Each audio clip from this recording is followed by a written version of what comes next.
এর আগের দিন আমি এই ম্যাথটা একটা প্রসেসে করিয়েছিলাম, মানে অ্যালিগেশন প্রসেসে। তো এই সেম ম্যাথটাই আমি অন্য আরেকটা প্রসেসে দেখিয়ে দিচ্ছি। তারপর যেটা তোমাদের ঠিক মনে হবে বা যেটা তোমাদের সহজ মনে হবে সেটা করবে আর কি। চলো দেখি কি ম্যাথটা আমি আরেকবার পড়ে দিচ্ছি।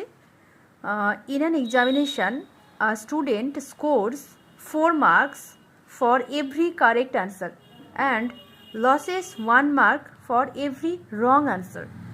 If he attempts all 75 questions and secures 125 marks, the number of questions he attempt correctly is. তাহলে এর আগের দিন আমি একটা প্রসেসে করিয়েছিলাম, ওটা অ্যালিগেশন প্রসেস, আর আজকে যেটা করাবো আজকে আর একটা প্রসেসে করিয়ে দিচ্ছি।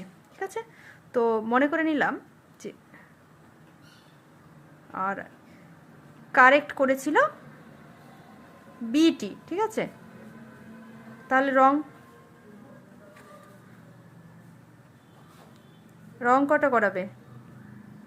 75 মাইনাস বি, কারণ টোটাল কোশ্চেন ছিল 75। তাহলে এবার দেখো কারেক্টের জন্য কি বলেছে, 4 মার্কস করে পাবে।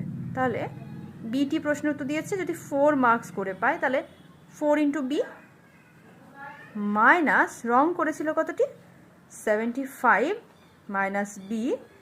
এবার এগুলোর মার্কস কত, 1 করে, এটা ইকুয়াল টু 125 লিখতে পারি। চলো তাহলে কি সলভ করি। 4b minus 75